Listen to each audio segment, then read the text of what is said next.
All right, we are podcasting today right here at the Norva, downtown Norfolk, Virginia. This is one of the most historic theaters in the city, and we're actually going to do our podcast right here and record and actually do a tour of this place because we love it. It has all to do with all the facets of everything we do, food, entertainment, and everything downtown value. You ready for this? I am ready. So we're going to go inside, meet up with Rick, have a conversation, and take you guys kind of behind the scenes to the, we'll also get to see the infamous hot tub. So let's go. The hot tub. The hot tub. All right, so here's a Birmingham perspective on a different level today, and I'm amazed to do it because today we're going to sit with our friend Rick Mersel here in this amazing historical venue that actually ties a lot of the community together since post-World War I, which has a lot of history, and it has changed a lot throughout the times. But the reason why it's on the Birmingham's perspective, and the reason why I want to talk about it and bring it to light, is because it's just another avenue of entertainment. And when we talk about food and cooking and how we entertain, we typically talk about the diner, the consumer. We talk about the person going out there looking for the restaurant, the best bang for their experience. What we don't talk about a lot of times is the different facets of cooking and how it intertwines with the rest of the entertainment industry. So here in this building, again, since post-World War I, that's a long time. It has seen a lot of things, a lot of changes, a lot of different things. But in that is a lot of food. I have literally cooked for some of the most famous entertainers by being downtown here because I cater the event. So I even have an experience cooking in this venue.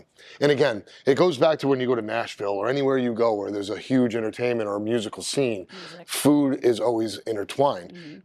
Going to prove that even when you go to a show, you're going to a restaurant before. So there's just another way to express the entertainment industry as far as where food's concerned and everything else. So we're going to get right into him because he's got all kinds of history. So Rick, go ahead and give us a little bit about where you're from, what you got, and we'll start right there with the introduction and the history of this place real quick. Okay, so this building was built in 1917. It was for the troops after World War I and opened up in 1922. They started right at 1917, but so it became a vaudeville theater, entertained troops after World War I, and you had a couple of other theaters on Granby Street. So it became a silent movie theater after a few years. Then it became... And we're talking about back then, there's a couple other ones, not like today where that would be considered competition. Back then, that was the only form of entertainment. So everyone that lived around this area would have to come down here to be entertained. Correct. This was the center them. of town, as it should be, downtown, and everyone would come down here to be entertained. And this is the center of all of that. So they did the same exact thing in Richmond. Our sister venue in Richmond, the National, actually has some of the same architecture as this building does, and that was opened up in 1923. So this building, it became a silent movie theater, then a regular movie theater. Then in the 80s, it actually became a porno movie theater. And then it became the Downtown Athletic Club. And so like any city, it starts booming, it goes into its depression types, not the depression as in the American history of it, but it goes into its bad time, and then it usually rebuilds, comes back up. So the porn theater is always hot. Now, I don't know how much food was going on then. No. Yeah, well, no, we're not even going to go there. Don't even go there. But a couple throat missiles. Yeah, there's definitely eating. Things like that. And people were eating something. Downtown Norfolk at that time, like everybody's like, don't go down there. That's when it got seedier down here, and it was kind of with the times, and then everything started to change after that. Yeah, and then they built the mall across the street, and a couple things happened. One, it changed the whole area. It made it better. A lot of bars and restaurants opened up on Granby Street. But that was a booming time. We're only talking about 10, 15 years ago. 15 years Really, ago. The late 90s, early 2000s, and there was a booming scene down there. Booming. I mean, we had Backstage Cafe. We literally had a line 3-4 nights a week. That was a great place because that was more of a blues rock and roll theme type of bar. Correct. And we used to come, and it was amazing. It was just a great time. Well, it was also a necessary evil because we had to serve food. We are concert people, but we had to serve food, liquor laws. Right. So we decided to open up the Backstage Cafe, and we were tearing it up, but we really weren't making that much money because we had to order fish sticks, and that would take away from booking Prince. Right, but hence that's where we get back into this, how people don't realize that how much intertwined the industry is. You can't just open a bar around here, and in most cities, you can't just open up a bar and not serve food. So it works hand in hand, and people don't realize that. So open up a concert venue or a hall or something like this. The food is not in your it's not the first thing in your mind. You're opening it's the last thing in your mind. Right. But what's important, so a concert, especially now, is the before, the during, and the after. So we want to have a Granby Street that's viable, that people can go to Luce or they can go to any of the restaurants on Granby Street, have their meal, then come here, maybe get a snack while they're here. And then when they leave here, not to go home, what I found out after I had children is we were starting the shows too late. We were starting the shows at 8 o'clock on a weeknight, and they weren't done till midnight, and that was difficult on me, and I realized on the patrons. So we start our shows now on a weeknight. We start all our shows at 7:30, so people have time to get off work, come here, have dinner. The show's over by 10:30. They still have some time to go out and grab a drink or something, and then get home at a decent time. So everybody benefits. Everybody benefits. Especially the performers too, because night after night after night, it's even better for them as well. They get to eat. We bring in probably an average of about 150 to 175, 150 to 175,000 people every year, and so those people are down here. About 48% of those come from Virginia Beach. Sure. So we're bringing in, about 100,000 people from outside the market. That's right. It is incumbent upon everyone on Granby Street to put their best foot forward, to have the best food possible, because again, it is a whole night out. It's a whole event. They're not just coming here for the 2 hours of music. They're coming here to eat. They're coming here to drink. It's a total experience. Total experience. And the better the experience is in any downtown, especially this one, the better the experience is, the more people are going to come, and everybody benefits from it. I mean, the acts that have come through here are crazy. Some people don't realize how small this room is in comparison to the largeness of the acts that have come through. Prince. I mean, Bob Dylan, Justin Timberlake. Yep.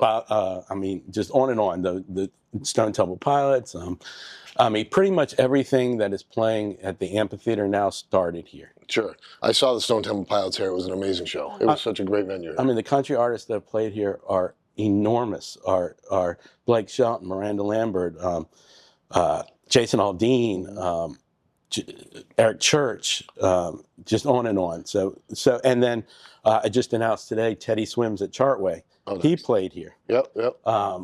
So we had Billie Eilish play here. We had Chappell Roan play here. So we've literally had... We've had some serious people here. On their way up, they come here. And on their way down, they come here. And some, like Prince, want to play here because he wants a more intimate show with his fans. When he came here, he literally walked around. He had his band play during sound check and literally walked around the room to hear how it would sound from every point in the room. He cared that much about his fans. Wow. So. Well, and you guys are celebrating. It's 25 years. We're celebrating 25 years. So quarter century. Who would have thought? So, that's a festival. Yeah. So April of 2000, we opened up with James Brown. And that's crazy. Oh, that's so cool. Isn't that crazy? That is so cool. I can tell a James Brown story. I wrote a book. Yeah, so we have the book, The All Revved Up and Ready to Go. So this one's fun because it's a tale of kind of your life journey through food, music, entertainment, the venue, because you grew up here. It's available on Amazon, and basically it starts off when I'm 10 years old, and I get a crappy album for my birthday party, and I took it back to Trax at Ward's Corner, and I got my first album, which was the Ramones' Leave Home. Perfect. And that started my journey to the opening of the Norva. So this book is it's not just about music. And that was a vinyl. It was a vinyl. There's no CDs, and there's my first vinyl was a Beastie Boys. When it first came out in 1980. Oh, gosh. This was 1978. Yeah. So it's my whole journey through music. I went to school in New Orleans. It's all about New Orleans. It's all about coming back. I opened up the Bayou down in Virginia Beach, and then it ends with kind of the opening of the Norva and the first couple of years and some of the highlights of that. But and by the way, this book is available on Amazon only. So go to Amazon, all revved up and ready to go. Yeah, check it out, read it. So what's the James Brown story? So James Brown's, all right. Just a little teaser. So we had a struggle getting open. I don't know if anyone remembers, but we couldn't get our fire alarm system right, or our contractors couldn't. Okay. And we thought we were being sabotaged, and we didn't know what was going on. And it turns out the company that was putting fire alarm system in here was a home fire alarm system company. And we finally figured that out, got rid of them, got a commercial fire alarm company in here. And we were supposed to have 3 opening acts. We were supposed to have G-Love, we were supposed to have String Cheese Incident, and we were supposed to have the Wailers as our opening act. Oh, gosh. They all went away, but fortunately, James Brown ended up being our first act. Now, That's crazy. so James, he had come into our office earlier in the day, and we weren't sure we were going to get open that night. He's like, I will go talk to who I need to talk to. I'll go talk to the fire marshal. It's like I got pulled. I got pulled. I'm James Brown. I'm It's a man's world. You're gonna do what I'm I the say. Godfather of Soul. I can get I this can make done. your fire alarms. So come he together. helped us. He talked to them. It didn't really matter if it was James Brown or not because the fire alarm worked fine. But so I went upstairs to thank him before the show. And I walk in, and you'll see this later, but we do have a hot tub upstairs. Yes. So the infamous hot tub. the infamous. So Saturday Night Live sketch Eddie with James Murphy hot Brown, tub. Eddie Murphy is a hot tub sketch. So that's perfect. So I walk in backstage, and there's James Brown, and he's putting on a red leather outfit, but he's essentially naked. So it's James Brown and little James Brown. so Little J. little J. Little J. So I'm talking. Little J. So I'm talking to him kind of like this, and he's like, "Oh, Rick, I just love when young people are in the business. It's so great. And This, how this old are venue you at is this so point? great." This was 25 years ago. Okay. So I'm old. You're younger. Yes. I was younger. Old enough, Old but enough. not yet. So yes. So I saw You saw it all. Big J and Little J ended up playing a fantastic night, and interesting enough, it did not sell out. We only did like 800 people for that show. Wow, that's crazy. And the people who missed out on that, it's like you look back at it Oh, and you're yeah. like, it's insane. It's because, I don't, who knows why it was back then, but I got a feeling maybe because the Norva was so new, people didn't. Oh, yeah, exactly what it was. They didn't know what This what area they didn't had. know much about that at the time. So meanwhile, we have won Rolling Stone magazine in their 2013 issue picked the Norva as the #1 venue in the country of any size. That's huge. So we beat the Ryman in That's huge. Nashville, That's and we crazy. beat 930 Club in DC, and we beat In Rolling Stone, so that's not Rolling like, it's Stone. not your local No. taste, the local best of. Correct. Yeah. We're talking about Rolling Stone magazine. This is a a- poll in 2013 Rolling Stone. If you want to see the other Wow. venues, you can look it up. That So is cool. when you look at the book and you look through the book, I'm going to go back to my world. Yes. It's all there's It's a lot food of elements food. and everything. Well, what I realized, so when we started talking about doing this, I kind of did a reread of the book, and what I realized as I'm rereading it is there's food attached to every musical milestone I had. There was food attached to it. The Ward's Corner, where I grew up, it was Milton's Pizza, it was Mr. Jim's, it was Melvin's Deli. We'd Sure. go to all these places. That was our lives were in these restaurants, Right. And then getting older, it would be high school where we would go to Friar Tuck's or 4400 Club or Bennigan's down. All great. Bennigan's was great. I miss that place. Yeah, there's a story there. So I we- love Bennigan's. You know, So off Lynnhaven. It's like all intertwined. yeah, Like, so you have well, then I went to New Orleans. I went to school in New Orleans, and as I show you in the book, that's where kind of my world opened up. So my food at home was Kraft American cheese, was Pop-Tarts, but only chocolate and blueberry, nothing else. right. It was Coke with every meal. It was meatloaf. It wasn't great. As basic as it gets. So American. Yeah. there's two reasons. I'm 58 years old, by the way, but Uh-huh. I feel like I look a little younger because number one, I'm completely preserved from all the crap I ate, You get all the preservatives. mummified. and then I'm pickled from all the alcohol. Yummified. It's a double whammy. So, right, It's so like, I'm pickled and preserved. it's a good So- combination. So I went to school in New Orleans, and that's a very different world than Kraft American cheese Sure. or Ding Dong. Right out the gate. That's a food town. That's going to open up senses you didn't even have. Even me, myself as a chef, you go down there, it's just a whole new world of senses. So I met a guy in my dorm, and he's from Lafayette, Louisiana, and there was an andouille sausage festival.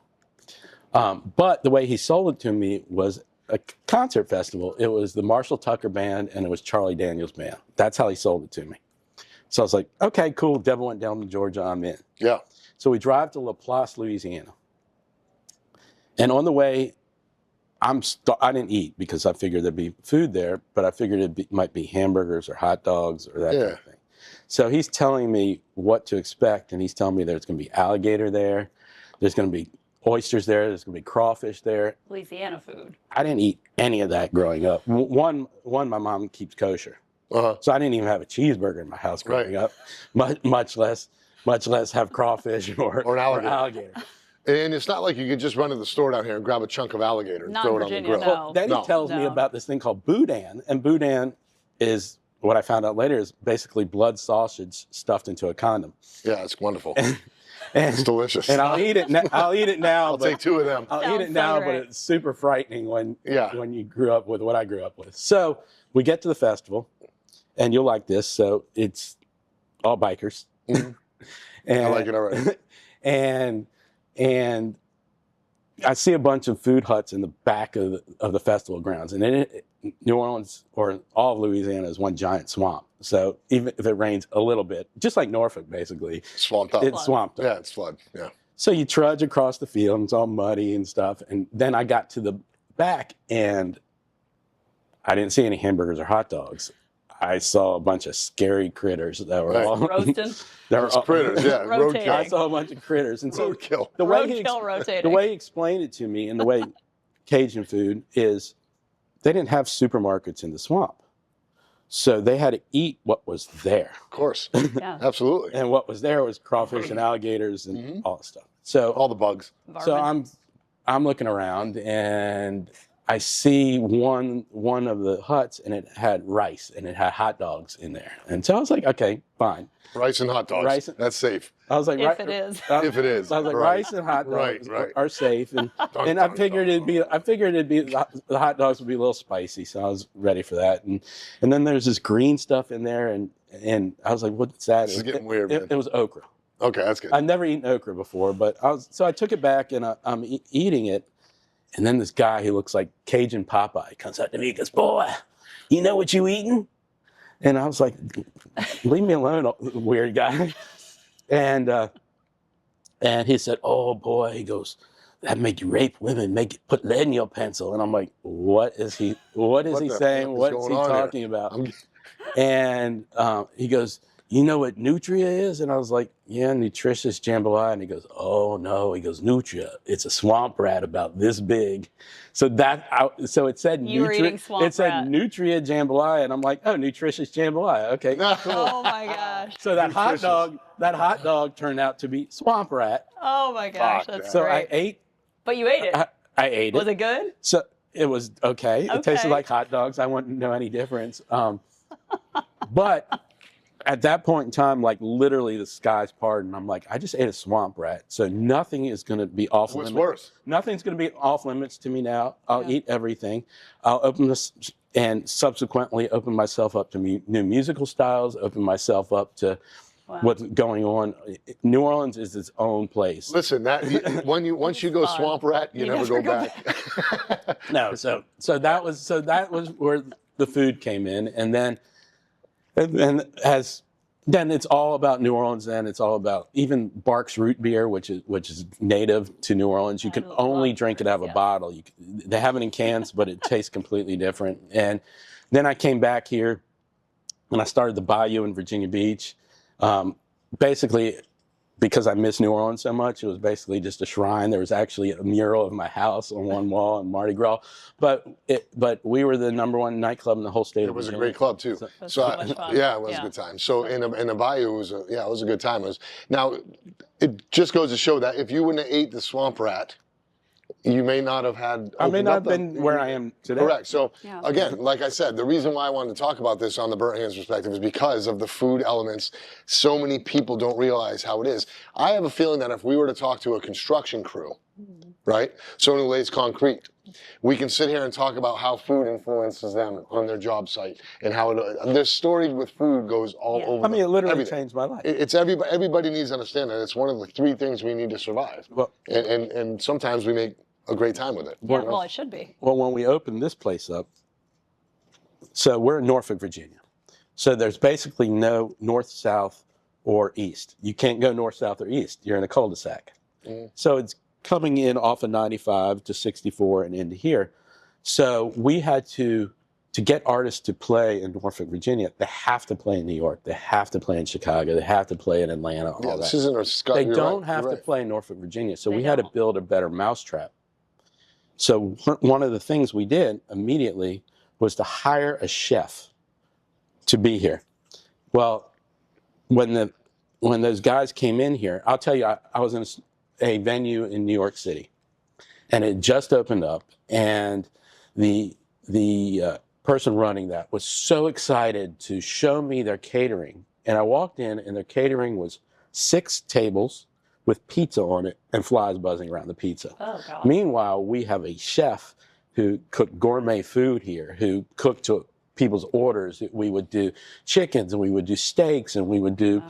Sure. And so when people came here and they saw what's backstage, and you guys will go on a tour later, you'll see a hot tub, you'll see a game room, you'll see a basketball court. The whole experience. So basically, when they came here, it was basically a spa day for them. So they got to sit in the hot tub, they got to sit in the sauna, and they got to play basketball, and then they had a great meal before they got on stage. And don't forget, when you're on tour 100, 150 days out of the year, and you're eating garbage there, or even drinking water because the water systems are different, by the time you get on stage, you might have some stomach issues. Right. So we wanted to make sure that we treated them fantastic, so when they left, they wanted to come back. Well, the managers are always looking for the best experience for their bands and the best thing to do. So that makes this venue very sellable, like you said. I never considered the fact that coming to Norfolk, even on an airplane, just to go back and forth for me is traveling, is a pain in the ass because we have layovers. We just don't have no direct We don't flights. direct Correct. anything. So to have you guys have to get these top, these international known bands to come in here. Well, it's even more of a struggle now, because now they can. Richmond didn't exist then. Now we have. Tell me about the difference. I know this question, and I hate this word, but it's very important to see how things have changed since, so some people can just understand how much it changed our lives. COVID came around. This was a complete venue. Okay, we understand how that did to everybody. We don't need to get into all that shit. But how did that affect today? Look back to then to today when it comes to the food, how that presented, everything here. All right, so coming out of COVID, people didn't want other people touching their food anymore. A little squeamish, especially the first year. Then people became a little more health conscious, and they wanted to kind of control what they ate. They didn't want to eat what they were given. But then everyone started having an allergy to everything, and everyone wanted to be gluten-free, and there was vegans, and there's vegetarians, and there's people that kept kosher. So basically what we do now is give them money, give them menus, and let them fend. And that's a sad state of affairs. Yeah. It's very sad. And I don't know if COVID had to do with them changing and creating all these new trends, but I do blame it on allowing people to think they have so much of a say. And that's where people went wrong. After COVID, till about maybe 2 years ago, people were still coming in asking if we had plastic silverware. And I'm like, come on, guys, you got to stop. Yes, you got to just stop. Enough's enough. You're just destroying everything we know as human beings, let alone the restaurant industry. You're just, come on, man, let's be serious. You're honestly going to ask me if I have a plastic fork for you because you don't want to touch a fork that might not have been washed. It's ludicrous to me how people are. Yeah. And it has affected the daily life of the restaurant industry, one way or the other. It has. Yeah. And I couldn't imagine being a venue like this who you have this much of a window to satisfy your obligation to the ABC board, which is our liquor commission here. So you have to have a certain amount of food sold. You have to have stuff offered. And when you're in a venue like this, no one's coming in this place to fucking eat. Nobody. No. Not one person is going to the Norva and saying, I can't wait to get a piece of chicken while I'm watching friggin' Chili Peppers. Having a plate of food, watching it. No one's doing that. So it's very hard for a venue like this already. And then you put on all the shit he just said on top of it. Now the bands and the singers and the performers are wanting gluten-free this. And I mean, if they want us to cook them a meal, we certainly will. We have a kitchen over here, but again, the majority of them would rather just fend for themselves. And can we just get back to eating? Right? Can we just get back to eating real food, meatloaf, Pop-Tarts? Just eat them. So we had a catering room upstairs, which again you'll see, and it was set up just like a dining hall, and we had the round tables, and people would actually sit and have meals. Sure. A dinner. In this book, I describe dinners with Ringo Starr and with Blondie and with Billie Idol, and dinners you would never have or dinners nobody would ever have the opportunity to have. That is amazing. And it gave me a time to meet the artist, to talk to the artist. The one moment of the day when there wasn't that hustle and bustle, when they weren't doing their sound check or they weren't running to the radio station, we could sit down for 15, 20 minutes, have a very special meal. Again, we had a chef here, and we could have conversation. I was talking to Debbie Harry from Blondie, and she looked over my shoulder and saw this poster behind me that I had actually done on Photoshop, and she's like, "That's fantastic," and then things like that. And so if it wasn't for the food, you wouldn't have that conversation. I wouldn't You have can't had that walk up to her and say, "Hey, you want to sit down and talk about this shoe?" Or I can't walk into the dressing room. I mean, But, I can, but it's For a their minute. it's their sanctuary. You get another James Brown moment. Well, yeah, right. It's their sanctuary, and I want to stay away from them. So this is the one chance I had to talk to them. And guess what they do? They then go and tell their buddies, "Man, this place in Norfolk, Virginia is incredible. You need to go play here." Mhm.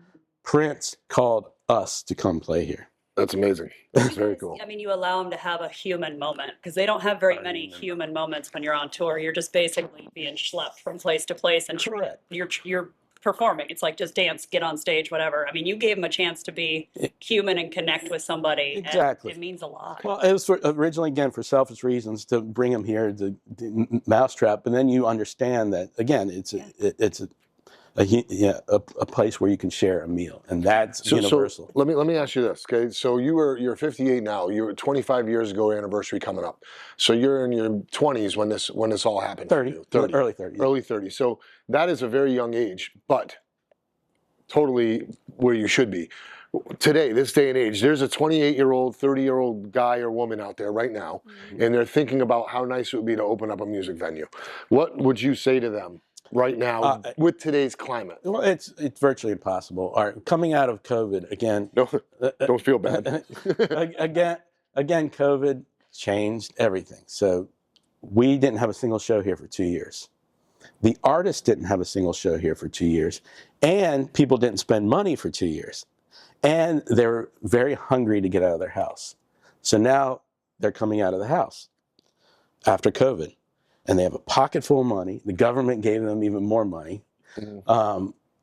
So the artists haven't toured in 2 years. And another thing that happened during COVID is people sat at home and discovered streaming and Spotify. Sure. So now the artists are not making money selling music anymore. They're making money touring. So they have to charge higher guarantees. Okay, which I have to pay for. I then have to have higher ticket prices. But for two and a half years after that, people didn't care. They had that extra money. They hadn't been out of their house for 2 years. Not right. All that. So it was coming out of COVID. Now we find normalcy again. Well, not now. Now inflation has hit. People ran out of their 2 years of not spending any money. That's what I mean, normalcy. Then inflation hit. But the artists, their guarantees are going higher and higher and higher because people are paying for them. So a guarantee, that means you're guaranteeing $20,000, $30,000 or whatever it may be, more, I don't know. So you have to come up with that out of pocket, which you were able to. Regardless of the ticket sales. Right. So anyone opening this needs to understand. And there's a bigger stock traded company. I'm not going to name the company. They do have venues around here. Sure. They just opened one up not too long ago. Right. They're a stock traded company, so they don't play by the same rules. The needle moves on their stock by how much gross they make. Right. So they don't necessarily care about the losses as much as we do. That comes directly out of our pockets. Well, you're small, right? Independently owned. Small, yeah. Well, we're not independent. I'm owned by AEG, which is also a huge company, but we don't play by. We're not stock traded. Right. Well, in a sense, when I'm saying independently owned, that's still kind of independent. Maybe not you directly, independent mindset for sure. Mindset, I have my budgets, but anyway. So there are companies out there that will pay these higher guarantees, not having the same consequences. So if somebody wanted to opening up this type of venue right now, it's virtually impossible because unless you connect yourself with some sort of entity like you are, there's no way. The barriers to entry are tough. Yeah, exactly. There's an independent company that we're partners with in Richmond. And they work independently and run independently, but we have attached ourselves to them, and essentially because they're in Richmond, because they're in the western part of the state and help us. So if it's not a conglomerate type of situation, this lifestyle just doesn't exist anymore. It's tough. There'll be cracks, and there'll be cracks. You know what sucks about that is that's the same case for a restaurant business. It's very hard. Luckily, with a little bit of hard work and a lot of hard work, I'm able to be 100% independent on my own with my 3 places. Mm-hmm. That is very rare. Which is very rare, yeah. especially to be a chef owned. So there's a lot of chefs now that want to open up their restaurant and don't understand that we, not so much me, luckily I'm in a different spot, but we are competing with these restaurant groups now. It used to be the same thing here. I mean, you open up a restaurant, you were your restaurant. You opened up another one. Well, now businessmen and women are opening up restaurant groups and have nothing to do with businesses. Yep. And if you don't get in underneath that, you're never going to make it because they're just going to swallow you up. Yep. They're going to over advertise you. They're going to deal you. They're going to outspend you on staff. They're going to do everything they possibly can. All of it. They're going to pay for their awards. They're going to do all this shit. Yeah. You know, that's my number one competition for me in this area are the major restaurant groups. Yeah. As far as the other chefs and stuff, it's very hard. The same as this type of venue. So the way to beat all of that, and we were independent up until 10 years ago. So we were independent, but for 15 of the 25 years. Mm. The reason why that company wanted to buy us is because of the quality, because of the detail, is because we made sure that every single thing. When you have the tour, you'll understand that this is the best sound system in the world. And at the time, it was only one of 5 venues in the country that flew that sound system because we knew we had to be better. All the black baffling on the walls makes this room soundproof. There's no echo in this room at all. Right. Oh yeah, the sound in here is amazing. So again, when the artists came, we treated them well. Not only did we treat the headliners well, but we treated the openers. I can't tell you how many openers.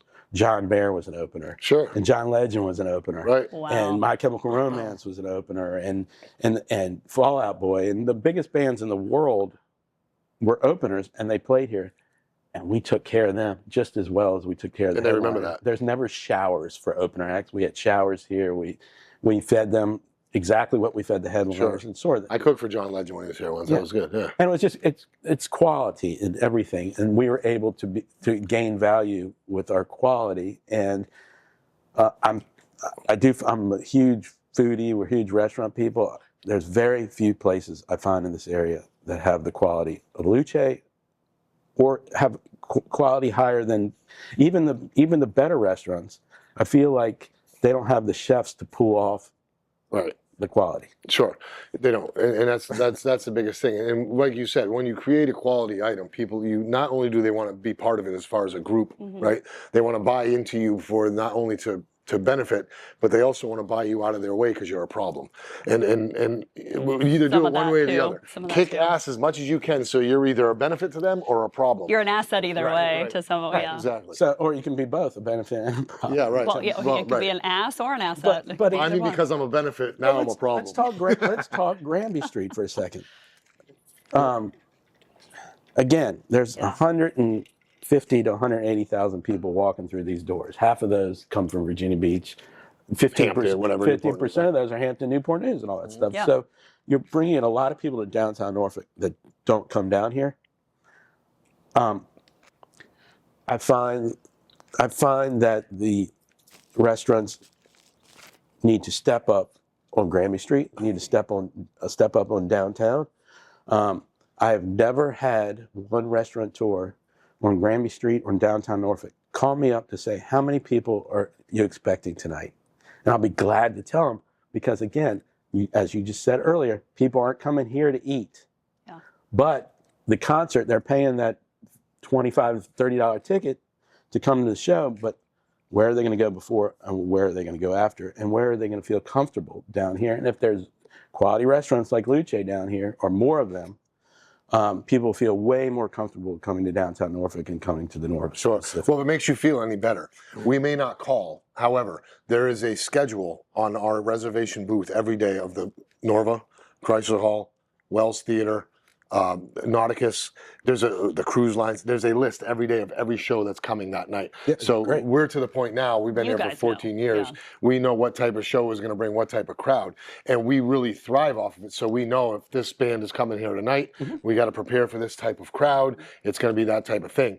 So luckily, we don't have to call, but we do pay extreme attention to this, because if you don't understand the heartbeat of your downtown, you don't know what the hell's going on. I want to point to all the restaurateurs down here that are listening to it. Give me a call. Find out who's here. I've had Sunday and Monday nights where I've had 1,500 people here, and the restaurants on Granby Street were not open. They're all closed. Yeah. They're all closed, and that makes a huge difference not only to the Norva, but it makes a huge difference to downtown Norfolk and Norfolk in general, because we are the center of Norfolk. It's overall experience. It's the overall experience. So again, we're a team here, or we should be a team. And any restaurateurs on Granby Street, please give me a call. Find out what we have. Look at our schedule. So what's happening is a lot of our schedule now, we don't have Prince anymore, or Stone Temple Pilots anymore. Sure. For obvious reasons. Right. But we have last year, we sold out 27 shows in here. And that's a lot. Sold out. That's a lot. And people, whenever I post anything, they're like, the Norva is not as good as it used to be, or whoever is booking that place is not as good as the guy who used to book it, which is me. Always. Still you. It's in the book. Book it. It's in Fuck the book. that guy. He's But, still here. Yeah, right. But it's a lot of bands that you've never heard of now that your 23-year-old friend or kid has heard of that is going to be playing at the amphitheater next year. That's Probably right. in the You haven't stopped trending. You're trending the same way you were back then. The difference is it was our age group, so we knew who they were. Just because you don't know who they were doesn't mean they're not going to be the shit. Amazing. We had Yeah. Chapel Roan here last year, about a year and a half ago. Chapel Roan, who's one of the hottest artists in the country right now. We had Billie Eilish, Grammy Award winner, here. So just because you may not know the name doesn't mean that this is not a superstar or a superstar in the making. Correct. And you get to say, I was there to see them. It's the same. In the beginning. Look, back in the day, no one knew who the Ramones were unless you knew who the Ramones Exactly. were. You know what I'm saying? And Right. Yep. Even our local, you do support local music here too. Yeah. So, I've you never seen know. War here 3 times. Yeah, well, they're coming Come back. on. You know what I mean? I mean, great. we do every genre, everything. So again, look at our schedule, run to Spotify or wherever, and give it a listen. If you hate it, you hate it. You guys were on a few years ago. You guys were on an awesome. Speaking of genres, you guys were on an awesome hip hop run. I'm an old school hip hop guy myself. I love it. I met, talked to, hung out with KRS-One, Biz Markie, Mobb Deep, Cypress Hill. I can go on. Yeah, we have Juvenile coming. Coming, which is great. You have who else? DMX, I think. The Locks. The Locks. Everybody. I was here for all of it. Cool. You know, and that era was amazing because it wasn't that long ago. Yeah.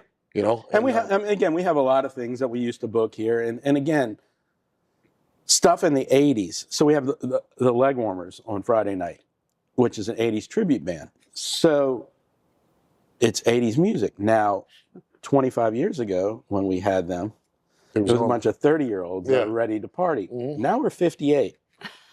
We're not so ready to go out anymore and all that. So and the 28-year-olds aren't going out to the Leg Warmers. So the stuff in the '80s and '90s sometimes you get a little boost. Like one of the biggest bands now is the Goo Goo Dolls.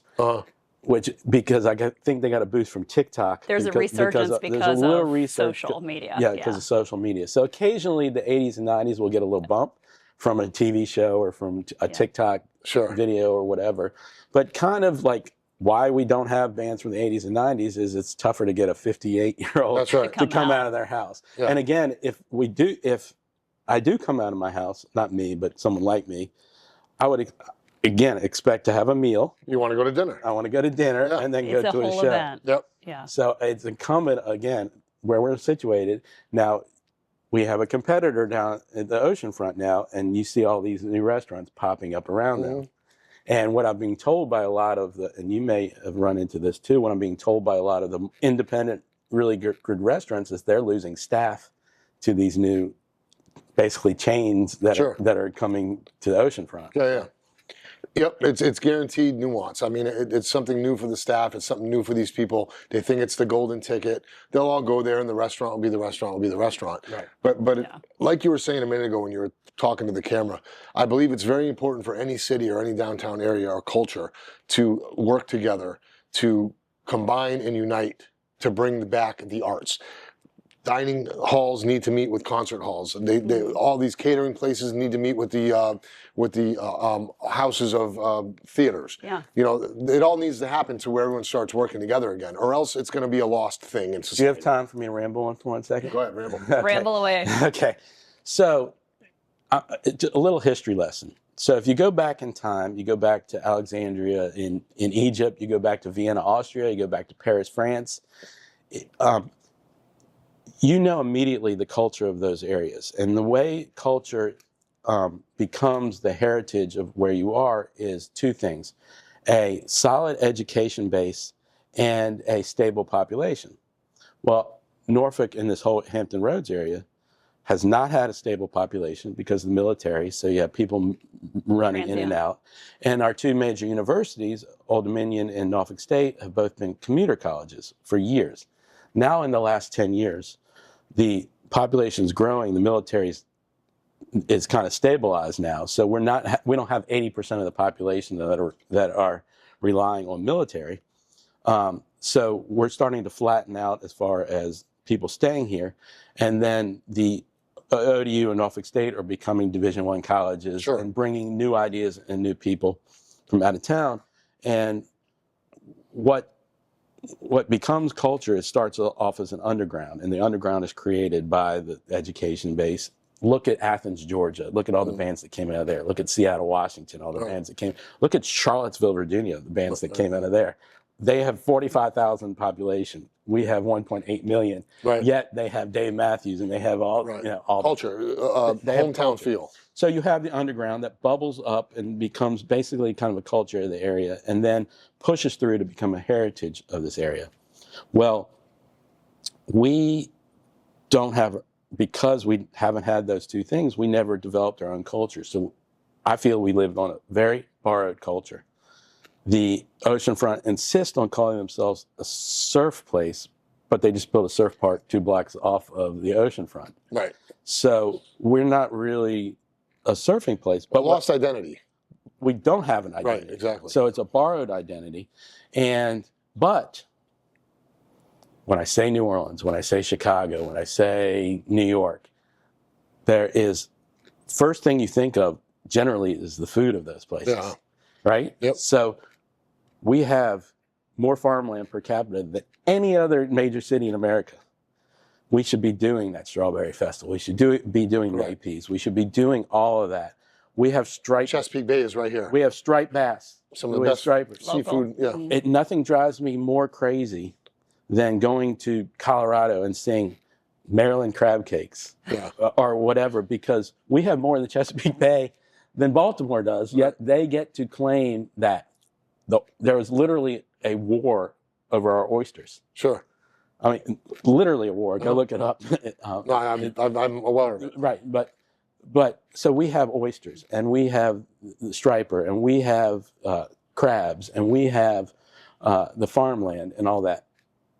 But nobody knows that. Mm-hmm. No one in Los Angeles understands the food culture. None idea. And it's hard as a chef too to do that, because we're trying to sell our local product, and it's hard, you know.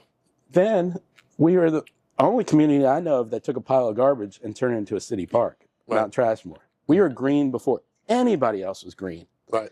They're building windmills out in the ocean because we have the 5th best winds in the world here. Right.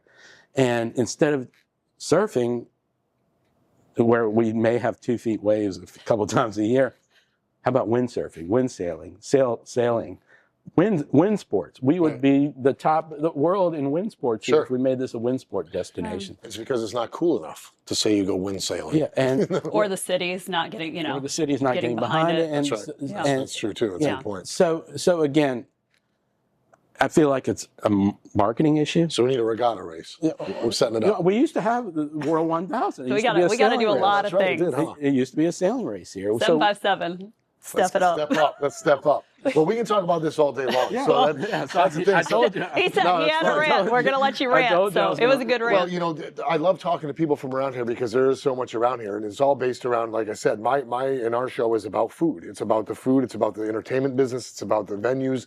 It's about what we're talking about, and this is a perfect friggin' avenue to talk. And Well, this is but a great food is thing to talk culture. about. So if Food you is can culture. if you can develop the food, you is can develop the culture. So- culture. And I like the analogy of everything coming up from the bottom because it is. So I mean, hopefully this generation gets that part of it because we've talked about that too. But Yeah. I don't know. I think I've always loved being here. Well, get and on your celebrate it. Google and TikTok machines and start talking about the area and start talking about what we 7x7. have, and maybe we can start I think so. changing the culture. I It think does so. take time. I think but it takes time, and I think it does. takes the right people to push it. And once the right people start pushing that culture, it starts generating True. headway. Very true. You know, if you start talking about how good it is to go out and eat together again, even at any level of age, everything comes from eating. Just go eat together. Everything else will have a come meal. around. And again, I'm gonna shut up now. But the book, it's all revved up and ready to go.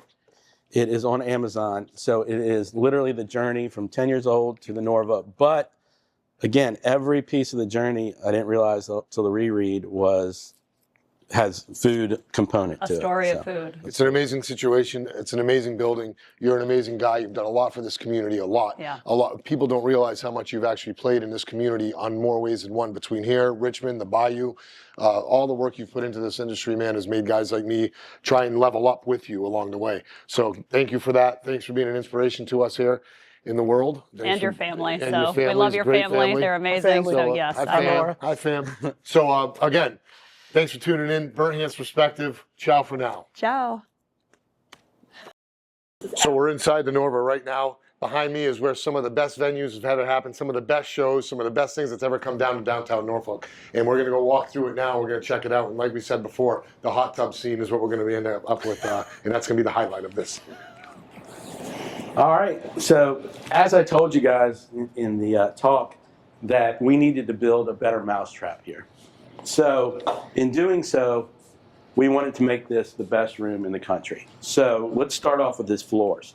So these floors came out of a Richmond barn from 250 years ago. It's all pine wood. So these are still real pine wood floors. And different woods affect sound differently, and so the pine is one of the best to absorb the sound so it doesn't bounce off the floor. So that was important to have this floor. So 200-year-old floors. 200, no, now it's probably 275 years old floors. Wow. Okay. So this floor has been down that long. this floor has been down here since we opened. All right, hold on one second. No, since we opened. All right. So we took it out of a barn. So the first step in this place is learning right away that these floors that I'm standing on are over 175 years old. These floors are the original wooden floors, and they have so much to do with the acoustics of the place that they've stayed and they will remain. So that's just amazing in itself that this wood floor is older. 275. 275 years old, actually. So this is amazing. Come check out more. Yeah, it's older than the building itself by about 100 years. So this building, again, as I told you, was built. It was opened in 1922. You said 275. I said 175. 275, correct. So if you look around and look at the ceiling, you see those black squares, and you see these black paneling on the wall, baffling. So this was original when it was a movie theater. So this wall over here goes 60 feet higher than the rest of the building, or 20 feet higher than the rest of the building. So it's 60 feet over there, and it's 40 feet. But what happens is the sound can travel up there, like in other venues that are very big. It can travel up there and bounce around up there and get really muddy because you have sound waves, and the sound waves just bounce off what's there until they dissipate. Yeah. So we took these rectangles up here, and those are sound baffling. So it prevents the sound from going up into that area up there where the actual movie screen used to be on this side over here. Cool. So this room with the floor, with the baffling, even with the brick, glass is really bad to have at a venue because that's when the sound really bounces off. But because we have the brick and because we have the wood and it's a warmer room, there's zero echo in this room at all. I mean, I'm walking in heels. You can barely hear it. So Zero echo. So the sound in this room is perfect. Now, you have perfect sound, but you have these two up here called a VDOS sound system. And they came out 26 years ago, 27 years ago. And It's the world's best sound system. And the company that had them, it's a French company, and they went to concert venues and they said, we have the best sound system in the world. And concert venues were like, great, how much? And they said, well, $200,000. Well, no one was going to spend $200,000 or crazy enough to spend $200,000. But again, we needed to build a better mousetrap. We needed to have the best sound and the best sounding room. So we went to the company and said, we want to buy one. And they said, sorry, no, we have redone our marketing and we're now only selling to artists. So they sold Bob Dylan one and they sold Widespread Panic one, and they would take these to arenas and it would sound great. Well, the reason why they didn't want to sell it to concert venues is because, like a pilot, if you don't know how to fly the plane, you're going to crash it. So it takes skilled sound guys to understand how to use that sound system, because it's that complicated to make sure everything sounds better. This is 25 years ago. Now you have computers and now you have cards, and it's a different world now than it was then. So we had a guy from Fidelity Sound who wrote a letter to the company and said, listen, I've trained on how to use the VDOS. I've trained my employees how to use it. Can you please sell them this and I'll babysit it for you? So they allowed us to spend $200,000 on this system. And it was the 5th installed in the entire country, only the 2nd one on the East Coast. So since day one, we've had the best sound system in the best sounding room. Cool. Boom. Love it. All right. 275-year-old floors, the best sound system money can purchase. Only 2 of them on the East Coast. Unbelievable. Right here. All right. So another thing we wanted to do, again, we wanted to expose everything. So you look over here at this brick. Our contractor said, do you want us to smooth that out? We're like, no, absolutely not, because it's the history and the warts that make it great. I mean, there's venues that have spent millions of dollars in other regions to make it look like this. So we had this. So everywhere there was 100-year-old brick, we exposed it. Everywhere there was metal, we exposed it. Everywhere there was wood, we just stained it and polished it. So you'll see a lot of the things. The brackets are over here that used to be the balcony for the movie theater. We left those there. They're over 100 years old at this point. Mason art. Here's the brackets from the balcony, from the seats, the balcony over there. These are brackets that. So we left it all there. It's cool. This is what the Norva looked like. Oh, wow, and it was a theater. This is a piece of it. And this is what Granby Street was in 1947. Is this what Jack and the homegirl are floating on at the Titanic? Yeah, exactly. Don't let go, Jack. So where's Luce here? You'd be on the other street. No, it's this one. This is Granby Street. It would be down here. This is. Oh, here we go. This is where our catering room was, and you can see the appreciation of what we did for them, because they signed drum heads. Like a cool one is, let's see, I don't have Miranda Lambert. So these are all signed. These are all signed. I don't know what happened to the Miranda Lambert one, but not only signed, but so like this one was actually, all of these were drawn by the artist. Slash did this. Slash drew, that's his self-portrait. That's awesome. Oh, cool. And so cool. Billy Bryce. My Chemical Romance, they did that, and Train. So cool. Queensryche, yes. So cool. So much history, like when you look at what's happened here. All right, so this is Dog Star. Dogs. Flag. All right, so I believe this signature right here, that's Keanu Reeves. That's his band, Dog Star. Oh, cool. Oh, nice. Hang out, their lounge. They have a TV. They can watch whatever. Got lava lamps. Play We're pool. good. They have showers over here. Yeah, they get their whole own If space. they want to have an after-show party, they want to invite some people back, this is where they come. Okay. Now, I would say this is the best headliner dressing room in America. Okay. Oh, wow. Again, we put a lot of details in this. So, very nice bathrooms. Most places have maybe a trough or something, but we have very nice bathrooms. No trough for you. Full toilet. They can iron their clothes here. We have ironing boards. We have all that stuff. We have a piano for them. My office is literally up there, and I can hear these artists creating their next songs on the piano. If there's like a main person or a girl lead singer or something, this room's for them. Full mirror. They have a there's separate private bathrooms, all that stuff. That's cool. This is. Look at this. There you go. Yes. So this is nicer than my house in some parts, but it's their living room. They can do whatever they want in here. They can watch games. They can hang out. It's just a place for them to come and relax in the hustle and bustle of touring. You're constantly moving, and it's very draining. It's after exhausting, 100 days on the road, and you come to a place like this, and they're You like, can just "Wow, relax." this is great." Here is the world famous hot Oh, here we tub. go. We're going into the hot tub. This is where the magic happens. This is where the magic happens. Take a look at parties this. in here. It'll be in book number 2, but that'll come out wild. No, rule number 5 is the most important rule in this whole building. Okay. If you look up there. Do not use the tub if you are menstruating. Oh boy. No blood in the water? That's what we're going with? Okay.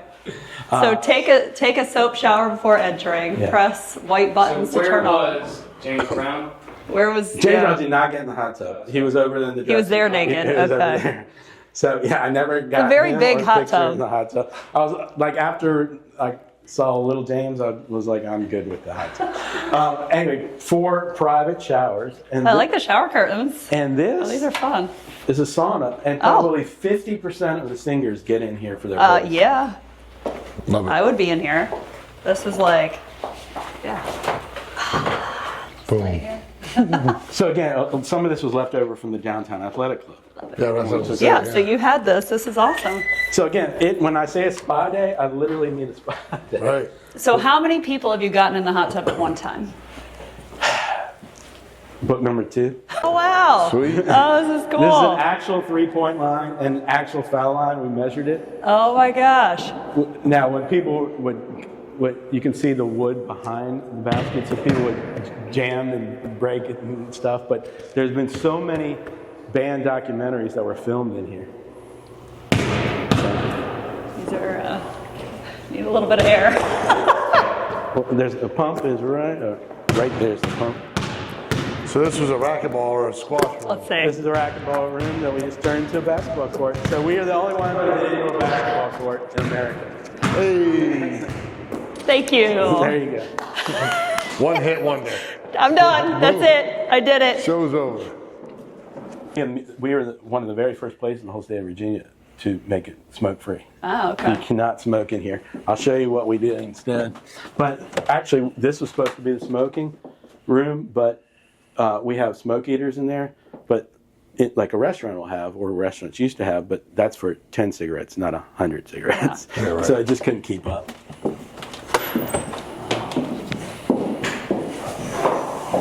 All right, so we had a muralist who started this before COVID, and all these people on here actually played here before. But after COVID, he disappeared. So there's some spaces left. Check out shows and updates. You got the Norva.com. You got all over Facebook. You got Instagram. We're all every social media you can think of. You can certainly call the restaurants and ask. Yeah. And ask what they Make have. your reservations. Make your reservation. And again, when you come down in downtown Norfolk, please feel comfortable going to the restaurant first, walking over here. It's very safe, and then go and get a drink afterwards. Yeah. So check them out, follow them on, and give them some support, give them some love. And buy that book. And buy that book All revved on up and Amazon. ready to go on Amazon. All right. Thanks again.